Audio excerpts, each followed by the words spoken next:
1857 revolt, the major causes. आज हम 1857 revolt के मेजर कॉजेस देखेंगे। इसमें हमारा है इकोनॉमिक कॉजेस, पॉलिटिकल कॉजेस,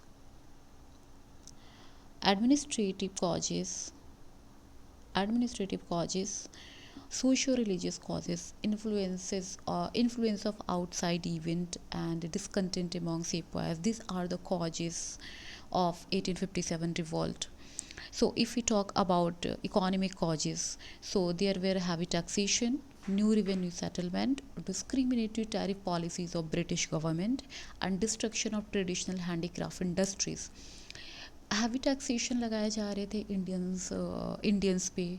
फिर जो नई रेवेन्यू सेटलमेंट थी ब्रिटिश गवर्नमेंट की, इसके अलावा डिस्क्रिमिनेटरी जो टैरिफ पॉलिसीज़ थी and destruction of traditional handicraft industries. So these are the economic causes of 1857 revolt. If we talk about political causes, then greedy policies of Britishers, broken pledges and promises, policies जैसे कि effective control subsidiary alliance, doctrine of lapse by Dalhousie, denying of right of succession etcetera, ये सारे political causes थे 1857 revolt की. Administrative causes की बात की करें तो rampant corruption in company administration. Company के एडमिनिस्ट्रेशन में बहुत ज़्यादा करप्शन था कंपनी के ऑफिशियल्स के under. And absentee of sovereignty-ship characters of British rule. These are the administrative causes. Apart from this, there are socio-religious causes. Socio-religious causes में हो जाएगा अटेम्प्ट, जो ब्रिटिश गवर्नमेंट थी उसने कोशिश की सोशियो-रिलीजियस रिफॉर्म्स करने की. ऑल्दो ये रिफॉर्म सही थे, पर इंडियंस के लिए ये उन्हें लग रहा था कि उनके रिलीजन में इंटरफेयर किया जा रहा है ब्रिटिशर्स के द्वारा.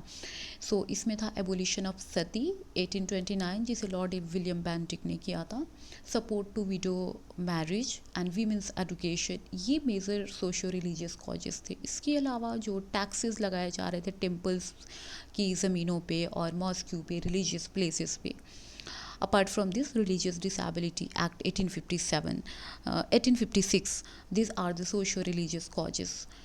इसके अलावा इन्फ्लुएंस भी थे इंडियंस पे, कुछ इन्फ्लुएंस भी हो रहे थे आउटसाइड इवेंट के, जो बाहर इंडिया के बाहर जो भी इवेंट्स हो रहे थे. इसमें अगर हम बात करें तो फर्स्ट अफगान वॉर, कुछ ऐसे इवेंट्स थे जिसमें ब्रिटिशर्स को बहुत ज़्यादा लॉसेस हुए, जैसे first Afghan war 1838 to 1842, Punjab wars 1845 to 1849 and Crimean wars that is 1854 to 1856. इसके अलावा ये सारे जो वॉर्स हो रहे थे, इसके साइकोलॉजिकल रिप्रकर्शंस इंडियंस पे ये था कि ये जो ब्रिटिशर्स हैं ये इतने भी ज़्यादा स्ट्रॉन्ग नहीं है कि इन्हें हराया नहीं जा सके. सो ये सारे वॉर्स ने एक साइकोलॉजिकली अफेक्ट किया इंडियंस को कि ब्रिटिशर्स को हराया जा सकता है. जो मेजर कॉजेज़ है वो है डिसकंटेंट एमॉन्ग सीपॉयज़, इसे हम इमीडिएट कॉजेज़ बोल सकते हैं. इसमें था रिस्ट्रिक्शंस थे, जो भी इंडियन सीपॉयज़ थे उन पर रिस्ट्रिक्शंस थे. वो कोई भी रिलीजियस सिंबल को कैरी नहीं कर सकते हैं, कोई भी कास्ट जो रिलीजियस मार्क्स हैं उनको वो वियर नहीं कर सकते हैं. इसके अलावा ये र्यूमर भी था कि चैपलिन्स यानी कि पादरी लोग जो थे, ये र्यूमर्स भी था कि पादरी जो हैं वो धर्मांतरण करा रहे हैं, प्रोसिलाइटिजिंग कर रहे हैं. तो ये भी एक रीज़न था. इसके अलावा जनरल सर्विस इनलिस्टमेंट एक्ट था जो लॉर्ड कैनिंग ने लाया था 1856 में.